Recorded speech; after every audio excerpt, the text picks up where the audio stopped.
Graça e paz aos irmãos. Amém. Boa noite. Louvado seja o nome do Senhor por mais esta oportunidade que Cristo Jesus nos concede para mais um culto de adoração e de louvor ao teu santo e poderoso nome. Irmãos, por gentileza, abra comigo a sua Bíblia no Evangelho de Jesus, segundo escreveu Mateus, capítulo 24.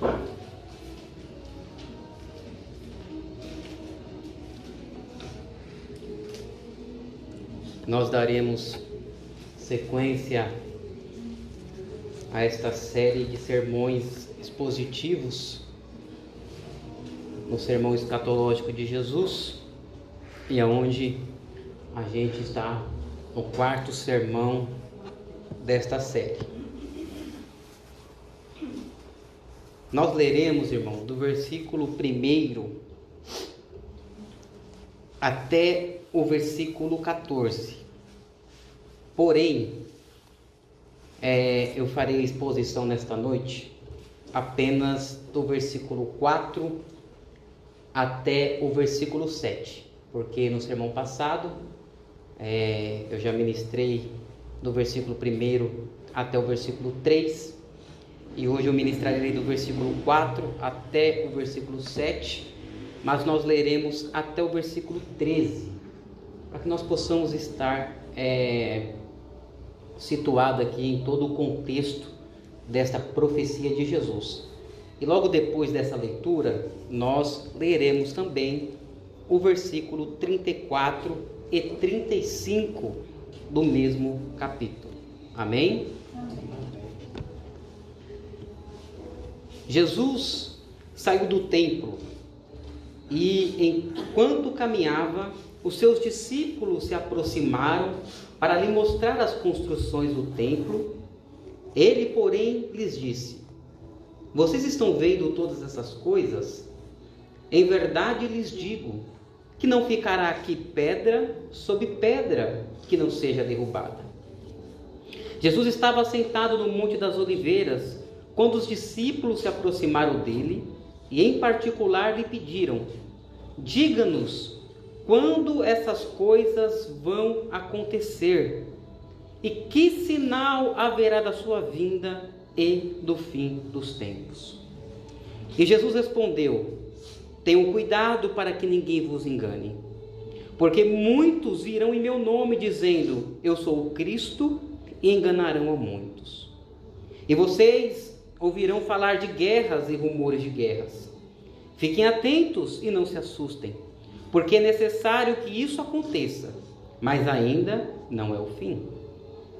Porque nação se levantará contra nação, e reino contra reino. Haverá fomes e terremotos em vários lugares. Porém, todas essas coisas são os princípios das dores. Versículo 9. Vocês serão entregues para serem maltratados, e eles os matarão. Vocês serão odiados por todas as nações por causa do meu nome.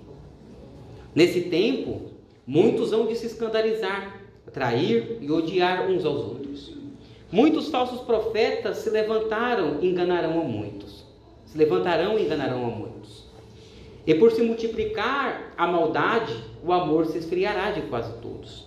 Aquele, porém, que ficar firme até o fim, esse será salvo. E será pregado este evangelho do reino por todo o mundo para testemunho a todas as nações. Então virá o fim. Versículo 34 e 35. Em verdade lhes digo que não passará esta geração sem que tudo isto aconteça. Passará o céu e a terra, porém as minhas palavras não passarão.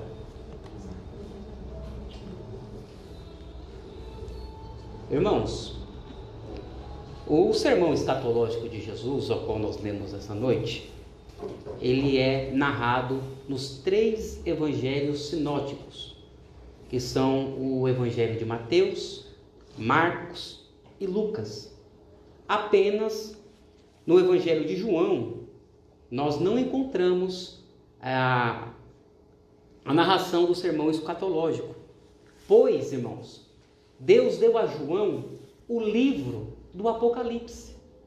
Pois o livro do Apocalipse é o sermão escatológico, narrados nos 3 evangelhos.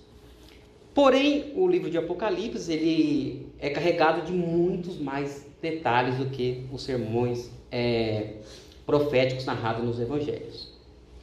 Irmãos, muitas objeções se levantam contra o preterismo parcial. Para quem estava no sermão anterior, eu disse aqui que essa série de sermão escatológico de Jesus, ele está enraizado no método de interpretação preterista parcial. E o preterismo parcial, irmãos, ele é a corrente mais bíblica e fiel às Sagradas Escrituras, não porque ele é por si só, mas sim porque ele atenta a todo o contexto ao qual o sermão escatológico de Jesus se encontra. Bem verdade, irmãos, sendo bem sincero aqui, vocês que prestaram atenção na leitura, vocês viram os sinais que aconteceriam quando Jesus ministrou este sermão. Automaticamente esses sinais são bem parecidos, com sinais que nós temos visto no nosso mundo atual. Mas, irmãos, nós não podemos interpretar a Bíblia usando o jornal dos nossos dias. O que eu quero dizer com isso? Nós não podemos usar os nossos tempos para tentar interpretar o que Jesus está querendo dizer. Nós não interpretamos a Bíblia com jornais. Nós não interpretamos a Bíblia com o nosso contexto. Nós interpretamos a Bíblia com a Bíblia.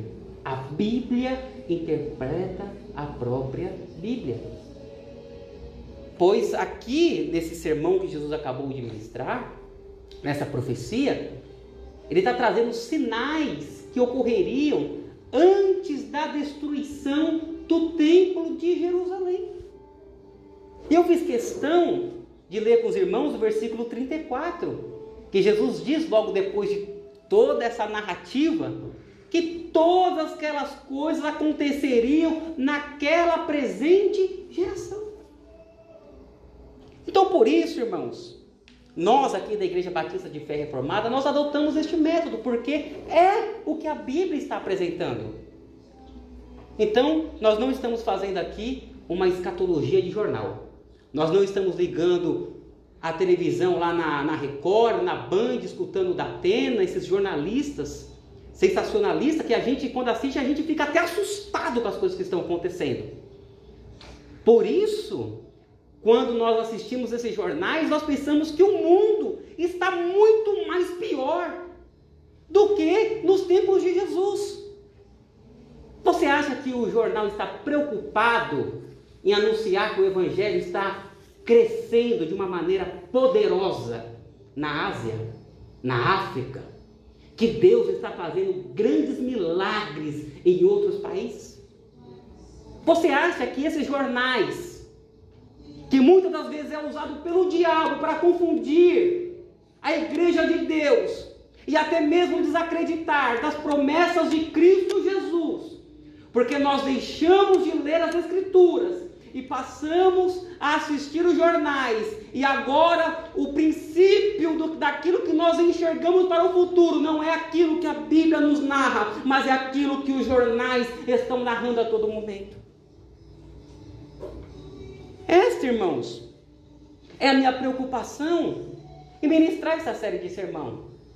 É mostrar à igreja de Deus que Cristo reina sobre todas as coisas. Se você estiver assistindo apenas jornais, você não está preparado para viver uma vida cristã genuína. Mas se você estiver alicerçado nas palavras de Cristo Jesus, nós já somos mais do que vitoriosos. Então, irmãos, Muitas objeções se levantam contra o preterismo parcial devido aos versículos 4 a 14 de Mateus 24, que a gente acabou de ler aqui. Pois, irmãos, eu tenho mostrado que esse juízo narrado no capítulo 24, do versículo 1 até o versículo 35, é um juízo que Jesus derramaria sobre o povo judeu por tê-lo negado, crucificado e logo depois perseguido e matado a igreja do primeiro século. Este foi uma promessa de juízo de Cristo Jesus que viria sobre os judeus daquele tempo. Não é sobre os judeus dos nossos dias, nem os judeus do futuro, mas sim os judeus do tempo de Jesus. E eu tenho mostrado, irmãos, que essa profecia de Jesus, do versículo 1 até o versículo 35 do capítulo 24, se cumpriu, irmãos, na destruição do templo em Jerusalém, que aconteceu no ano 70. Irmãos, nós temos tanto provas bíblicas e históricas. Eu falei no sermão anterior que se você viajar lá para Jerusalém e você for aonde foi construído o templo de Jerusalém, você não encontrará mais o templo naquele lugar. Por quê? Porque ele foi completamente destruído, cumprindo-se assim o que Jesus narrou no início do seu sermão: não ficará aqui pedra sobre pedra. Irmãos, é verdade que Mateus capítulo 24 é um dos textos mais difíceis de ser interpretado, mas esse texto aqui não é mais difícil por causa da narrativa bíblica, mas é por causa das muitas interpretações que nós temos nos nossos dias.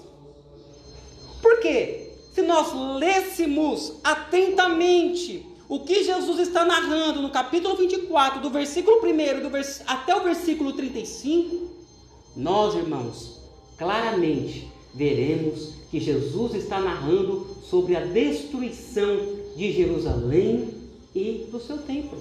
Não haveria nenhuma dúvida. Mas como, irmãos, nós não lemos a Bíblia, como nós não queremos estudar as Sagradas Escrituras, nós apenas queremos assistir os jornais, nós apenas queremos assistir vídeos curtos no YouTube, no Facebook, que há várias especulações, a cada burburinho que acontece pelo mundo, pessoas pegam esses textos bíblicos para dizer: está se cumprindo essas palavras. Aí você, é verdade. Mas se você olhar o texto, se você ler a sua Bíblia em casa, eu tenho certeza que você não será confundido por essas confusões que estão ocorrendo devido à interpretação de Mateus 24. Então, irmãos, por que eu disse que esse versículo, do versículo 4 a 14, muitas das vezes é usado como objeções contra esse método de interpretação? É porque você vai ver que do versículo 4 a 14, ao qual nós lemos, Jesus não está narrando de acontecimentos locais em Jerusalém ou Israel. Você vai ver que Jesus narra acontecimentos no mundo inteiro. Então, automaticamente, você vai pensar: então, Jesus aqui não está falando unicamente de um juízo sobre Jerusalém. Porque Jesus deixa muito claro que viria guerras e rumores de guerras pelo mundo, de fomes e terremotos em vários lugares pelo mundo, que haveria uma grande perseguição contra os cristãos pelo mundo, e que o evangelho seria pregado por todo o mundo. Você vai ver todas as menções de Jesus do versículo 4 até o versículo 14. Então, automaticamente você pode me questionar: irmão, então Jesus não está narrando unicamente de um juízo contra Jerusalém, porque senão Jesus teria que se referir exclusivamente aqui que essas pragas e esses acontecimentos deveriam acontecer apenas sobre Jerusalém e não sobre o mundo. Porém, irmãos, o que está sendo narrado aqui por Jesus, o versículo 4 e 14, não são os juízos de Deus sobre Jerusalém, mas sim os sinais que Jesus estava dando para a sua igreja, para que quando aquelas coisas viessem a acontecer, a igreja pudesse ficar atenta, porque a destruição de Jerusalém estava se aproximando. Então Jesus está dizendo aqui que ocorreria sinais pelo mundo, e que estes sinais seriam como alerta para a igreja estarem atentas e vigilantes, para que eles pudessem escapar do juízo que viria de Deus sobre Jerusalém. Então é isso que nós estamos vendo na narrativa do versículo 4 até o versículo 14. E nós vamos ver, irmãos, que a igreja está presente nessa narrativa de perseguição. Jesus mesmo disse que haveria uma grande perseguição dos irmãos, que eles seriam perseguidos pelo mundo inteiro. E eu já mostrei que isso se cumpriu. É só você ler o livro dos Atos dos Apóstolos e nós vamos ver a grande perseguição que a igreja primitiva sofreu no primeiro século. A igreja primitiva, irmãos, quase foi morta no seu nascimento. Então nós vamos ver que a igreja está presente aqui nessa narrativa. Irmãos, nós temos que ter em mente que a igreja e os santos não foram reservados para os juízos e a ira de Deus.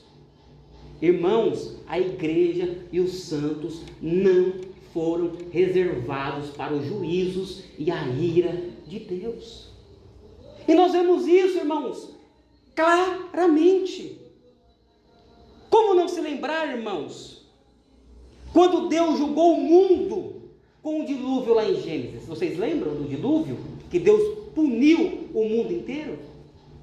Só que Deus livrou o seu servo Noé, juntamente com toda a sua família. Porque nem a igreja e nem os santos de Deus serão provados com o juízo e com a ira de Deus. Sempre na história, Deus poupou a igreja e os santos dos juízos e da ira de Deus. Porque, irmãos, a igreja não pode receber nem a ira e nem os juízos de Deus, porque todo o juízo e toda a ira de Deus foi derramada sobre Cristo Jesus, o seu Filho. E é nele, irmãos, que nós cremos. Nós estamos alicerçados em Cristo Jesus. E a única maneira, irmãos, de nós não sofrermos os juízos e a ira de Deus é crendo na pessoa bendita de Jesus. Nós também, irmãos, podemos ver claramente quando Deus puniu, derramou a sua ira sobre a cidade de Sodoma e Gomorra, também encontrada lá no livro de Gênesis. Vocês lembram da condenação, da ira de Deus que caiu sobre Sodoma e Gomorra pelos seus pecados? Só que Deus poupou o seu servo Ló e suas filhas. Com isso, irmãos, eu quero mostrar para a igreja de Deus que nós, como igreja de Cristo Jesus, nós não fomos separados para os juízos e para a ira de Deus, mas sim nós somos poupados dos juízos e da ira de Deus. E com isso, irmãos, eu quero dizer de todo o meu coração que a igreja, naquele período onde Deus jurou, onde Deus declarou que iria punir o povo judeu, a igreja naquela época não sofreu tal punição.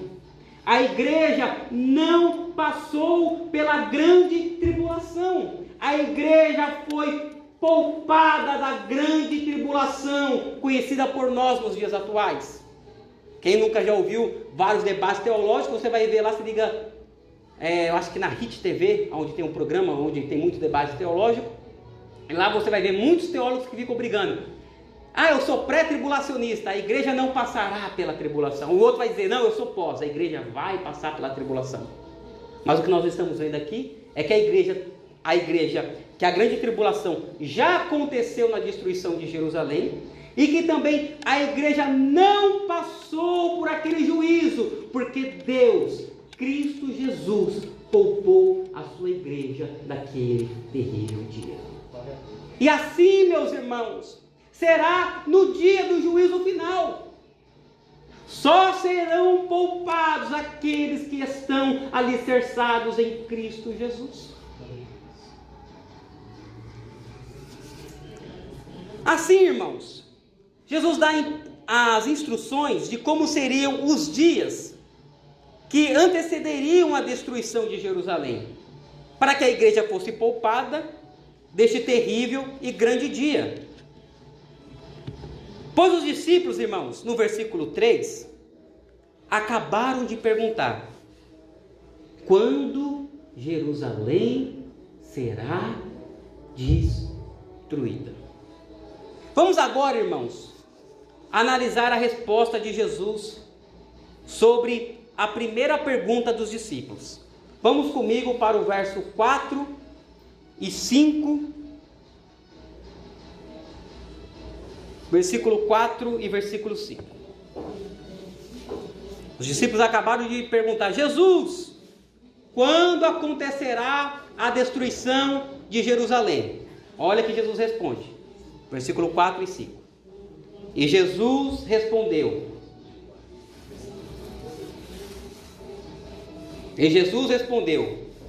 Tenham cuidado, para que ninguém os engane.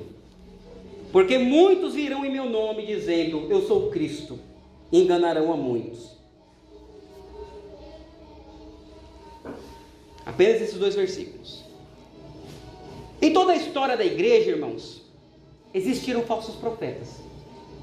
Não pensa que essa, entre aspas, né, é uma qualidade exclusivamente nossa, né? Porque nos nossos dias há muitos falsos profetas. Em toda a história da igreja, desde o início da história da igreja, irmãos, houve falsos profetas. Houve enganadores. Jesus aqui, irmãos, no versículo 4 e 5, ele não está falando dos nossos falsos profetas, nem dos nossos falsos cristos, mas sim dos falsos profetas e falsos cristos que se levantariam um pouco de tempo antes da destruição de Jerusalém. Irmãos, e por incrível que pareça,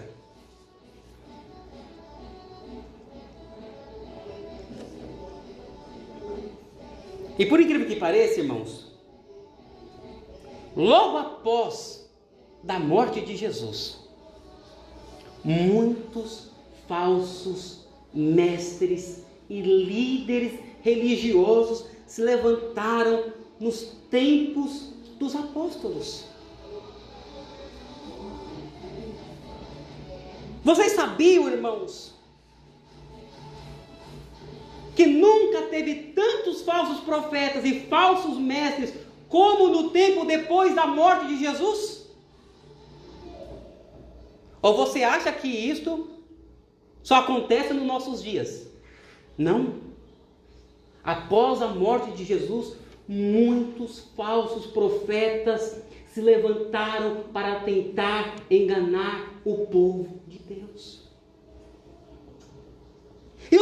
E os falsos profetas e falsos mestres, irmãos, naquela época, eram muito mais perigosos do que nos nossos dias.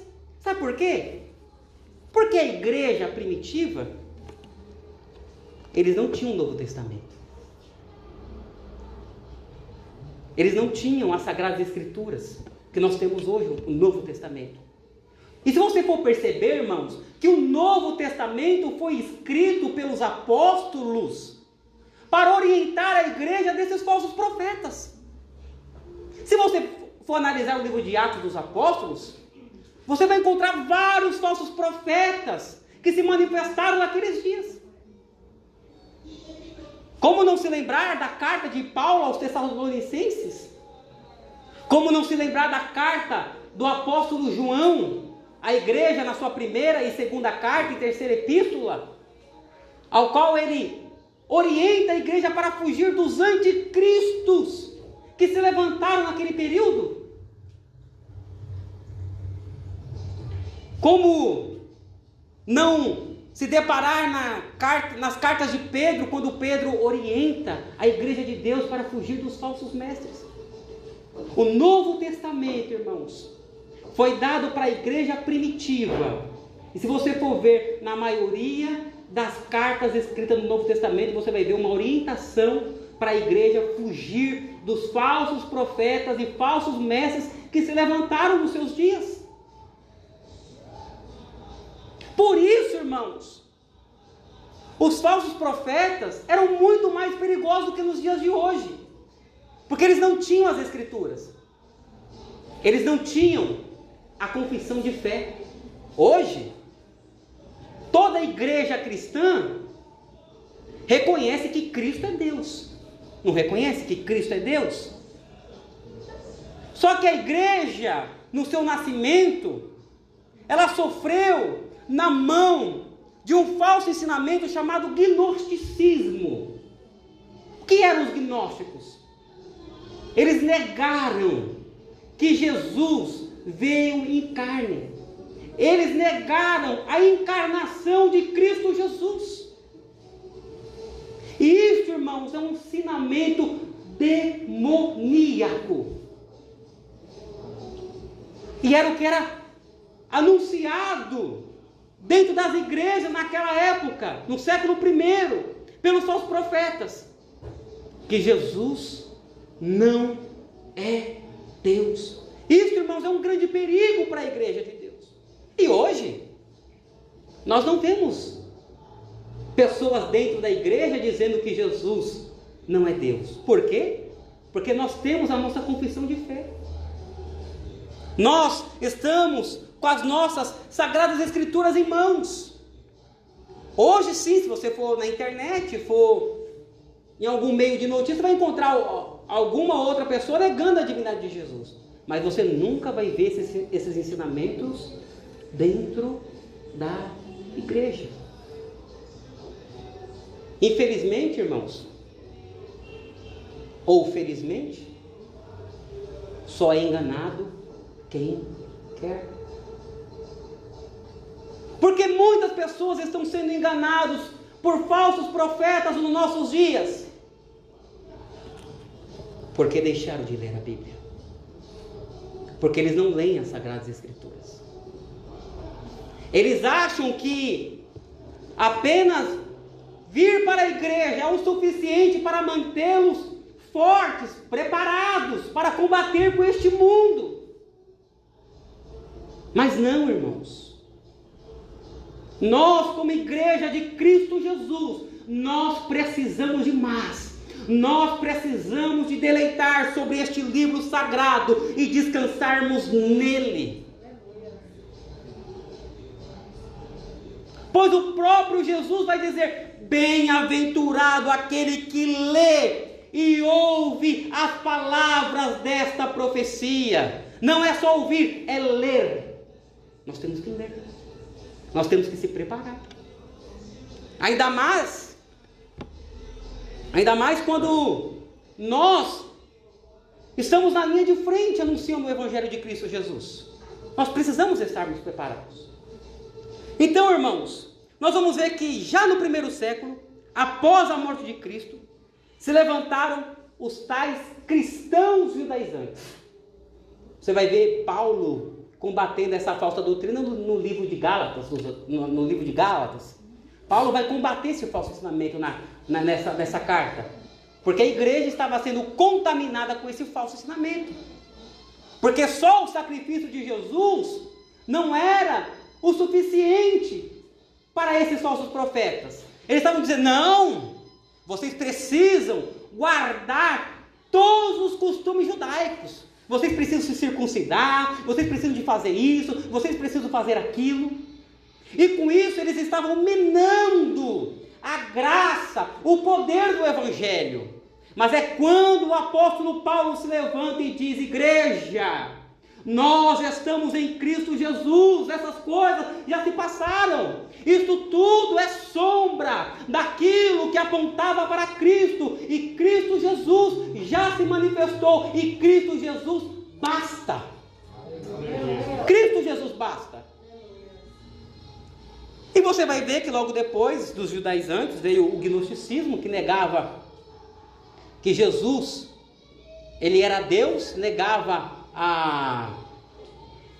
que Deus veio em carne para salvar os pecadores, e que, por incrível que pareça, irmãos, no segundo século, a terça parte dos cristãos abraçaram este falso ensinamento. Você vê que perigo? Imagine se a terça parte da igreja nos dias atuais, com o número, com o tamanho da igreja, abraçasse essa falsa doutrina, esse ensinamento de demônios. Como que a igreja não estaria destruída nos nossos dias? Mas, irmãos, nós vamos ver que logo no primeiro capítulo e no primeiro versículo de João, e no versículo 2, no versículo 3, João combate este falso ensinamento. Abra sua Bíblia no Evangelho de João, capítulo 1, versículo 2 e versículo 3. Olha a resposta que João dá para os falsos profetas que negaram que Deus, que Cristo Jesus veio em carne.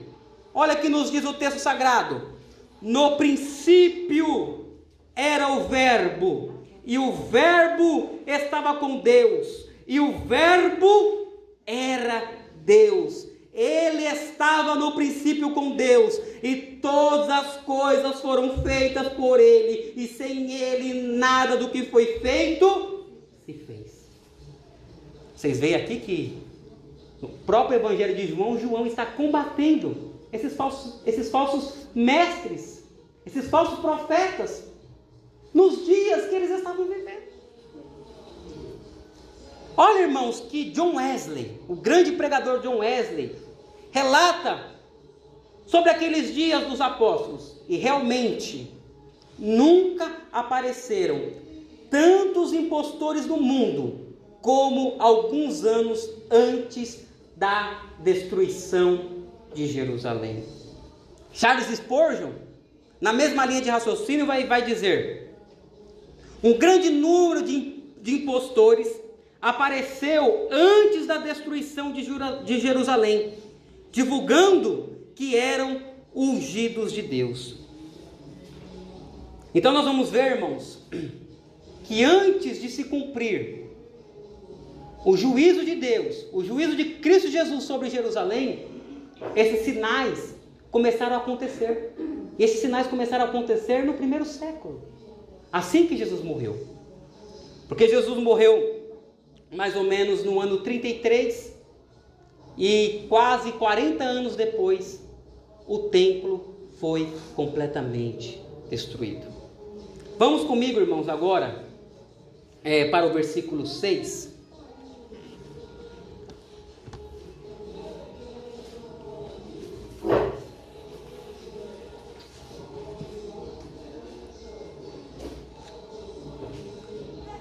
Versículo 6 de Mateus 24.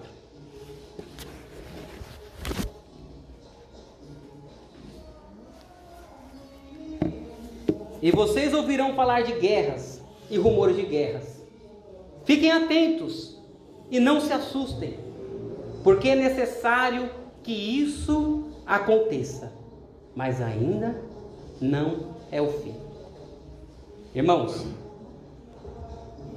basta uma guerra estourar. Quem nunca fez isso?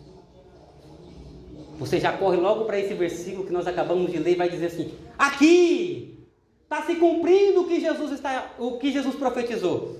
Eu mesmo já fiz isso, irmãos, quando eu fiz uma leitura superficial desse texto.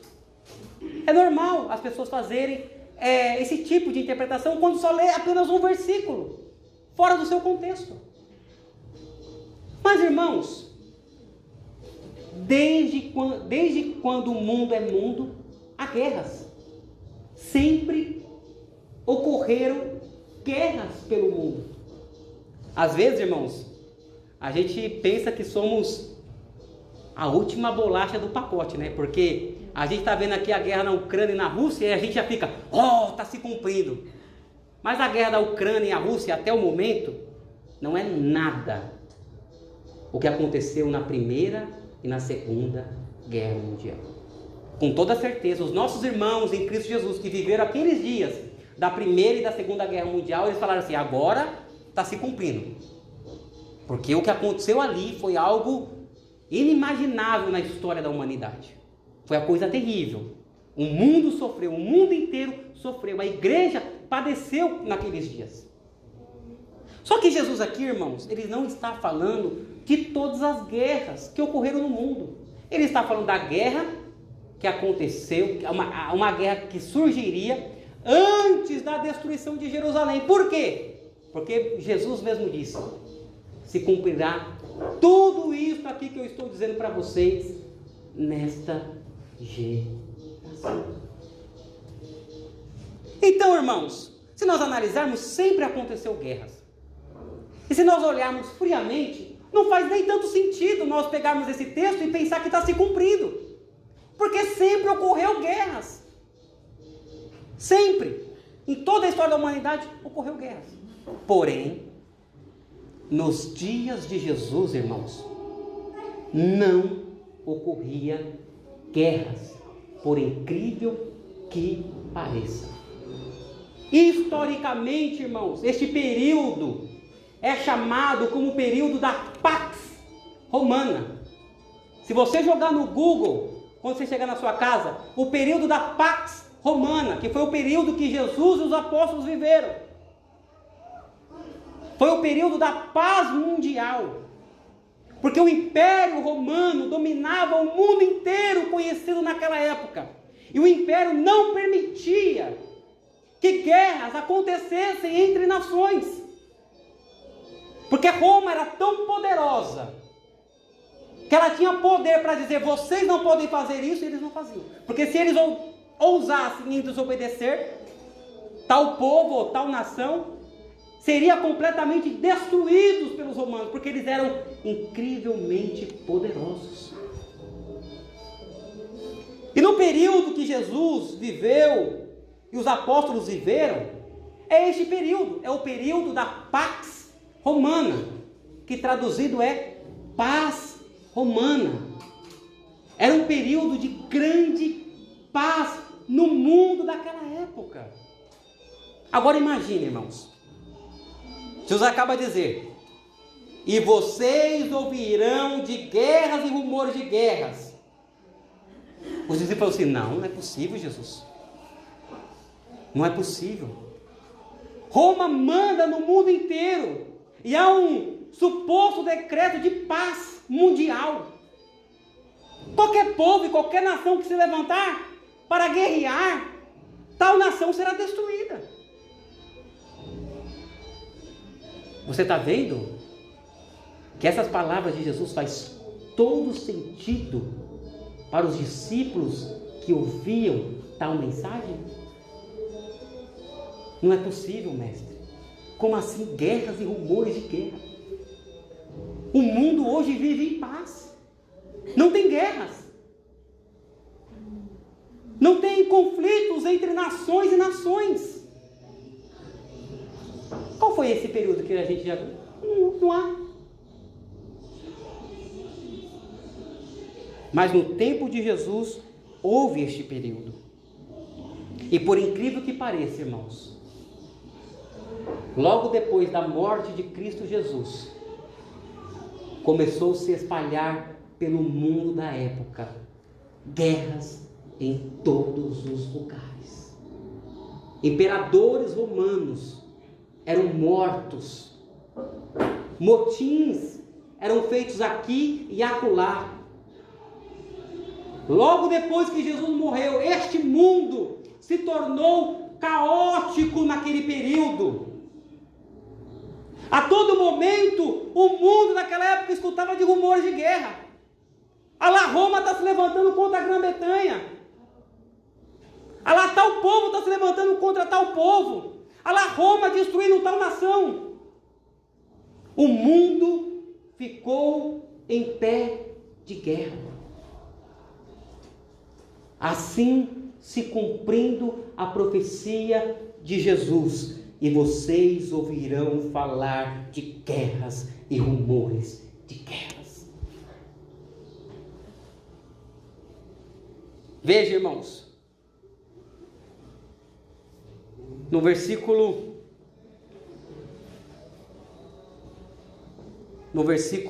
7, porque nação se levantará contra nação naqueles dias, e reino contra reino. Haverá fomes e terremotos em vários lugares. Irmãos, será que ocorreram fomes naquele período? E eu quero dizer que sim. Na década de 50, depois de Cristo, 17 anos depois da morte de Jesus, sobreveio no mundo uma grande fome. E esse período difícil encontramos lá em Atos, no capítulo 11, versículo 27 até o versículo 30. Abra sua Bíblia lá, você vai ver que a Bíblia diz que houve esse período de grande fome, como Jesus profetizou. Atos dos Apóstolos, capítulo 11, versículo 27 até o versículo 30.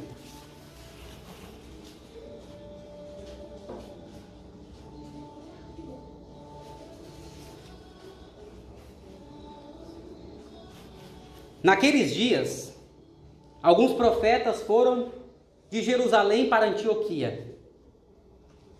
E apresentando-se um deles, chamado Ágabo, dava a entender pelo Espírito que haveria uma grande fome em todo o mundo.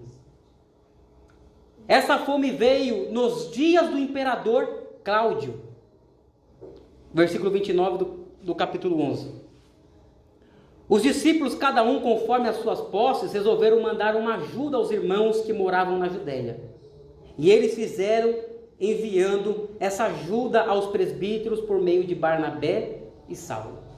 Veja aqui, que Atos dos Apóstolos vai nos dizer que um profeta chamado Ágabo se levantou para profetizar que estava vindo uma grande fome no mundo. E o próprio texto vai nos dizer: e isto aconteceu nos dias do imperador Cláudio. Então nós vamos ver, irmãos, que o mundo estava vivenciando uma grande fome naqueles dias. Tudo isso os discípulos estavam captando.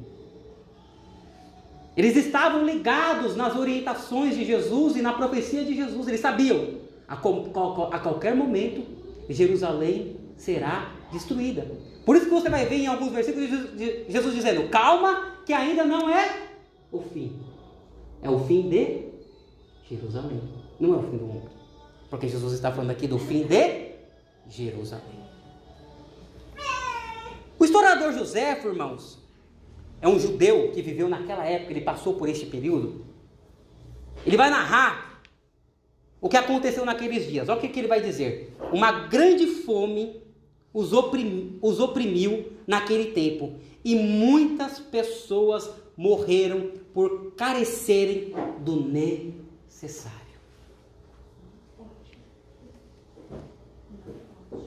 Vamos ver também, irmãos, que Jesus vai dizer que não é só fome que viria sobre aquele tempo, mas sim terremotos. O que podemos, irmãos, dizer dos terremotos, né? esses tremores de terra que sempre abalam vários lugares ao longo dos anos.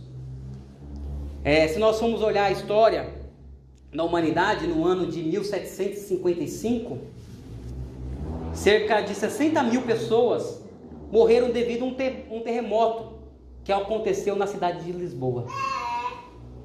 E também em 1906, irmãos, outro terremoto destruiu a cidade de São Francisco, na Califórnia.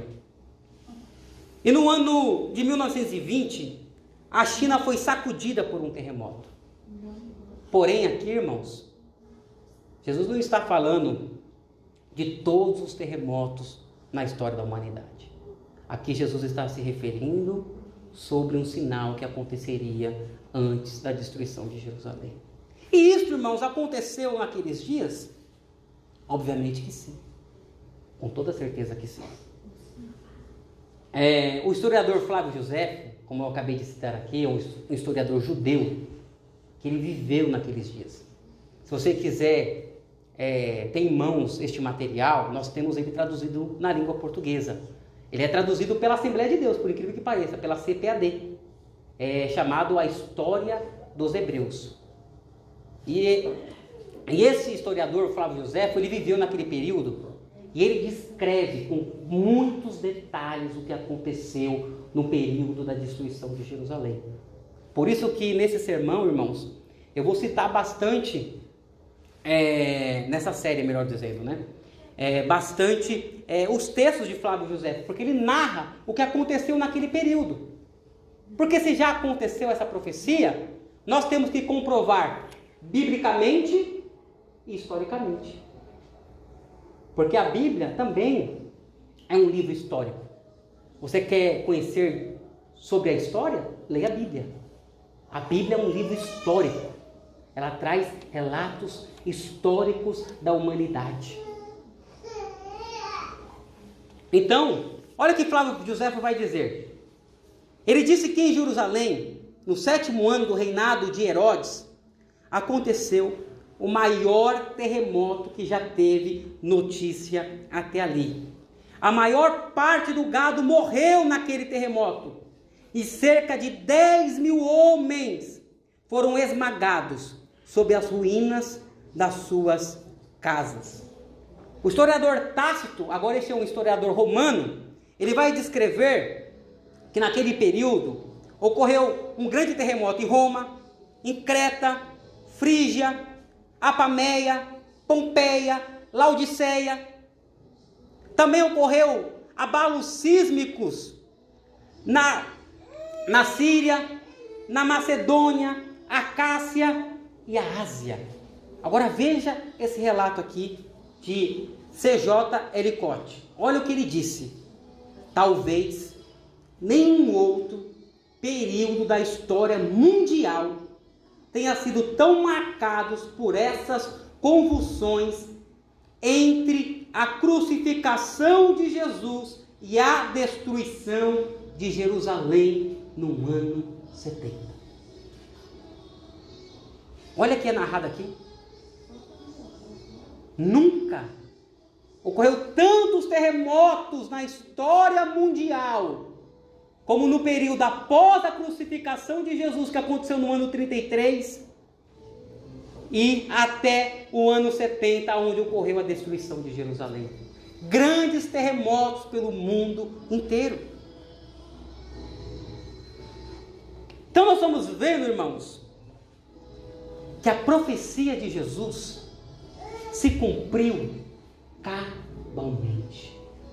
Porque a palavra de Deus, ela não só contém a palavra de Deus, mas ela é a palavra de Deus. A palavra de Deus, ela é infalível. A palavra de Deus é fiel. A palavra de Deus, ela é verdadeira. E assim, irmãos, como se cumpriu todos esses sinais para a destruição de Jerusalém por causa dos seus pecados, irmãos, nós, como igreja de Cristo Jesus, nós temos que andar vigilantes, atentos, porque Jesus mandou a igreja vigiar, porque Ele um dia voltará mas agora não para julgar Jerusalém, mas para julgar o mundo inteiro. Então, irmãos, nessa série de sermões, eu quero mostrar para a igreja de Cristo Jesus que Cristo, Ele reina sobre todas as coisas, irmãos. Não pense que todas as coisas que acontecem hoje são coisas naturais, que estão fora do controle de Deus. Absolutamente não, irmãos. Deus está no controle de todos os acontecimentos ao qual nós estamos vivendo nos nossos dias. Deus está no controle do coronavírus.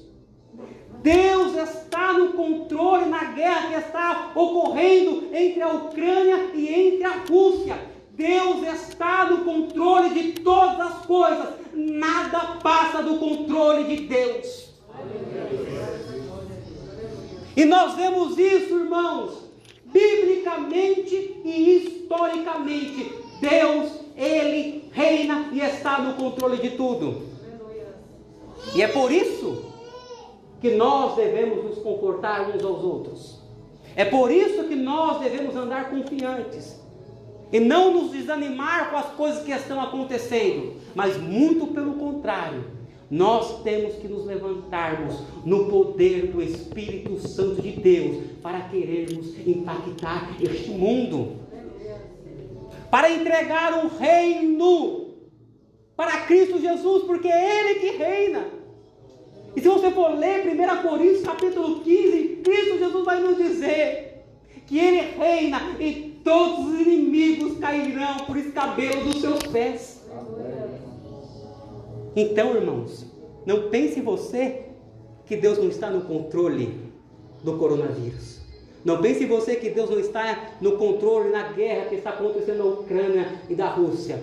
Deus está acima de todas essas coisas. Cristo Jesus reina sobre todas essas coisas. Então, irmãos, no próximo sermão nós iremos falar acerca dos demais versículos que vai nos relatar concernente os sinais que deveriam acontecer antes da destruição de Jerusalém. Porque Cristo Jesus não queria e não quer que a igreja passasse por aquele período. Então é isso que nós vamos ver nos próximos sermões, amém? Então, irmãos, nós agora iremos orar, iremos suplicar a Cristo Jesus, irmãos, e crendo e orando mais fervorosamente, porque nós aprendemos pelas Escrituras que Jesus, Ele reina, e que Jesus, Ele tem guardado o seu povo, e que Jesus tem guardado a sua igreja. Presbítero Roberto?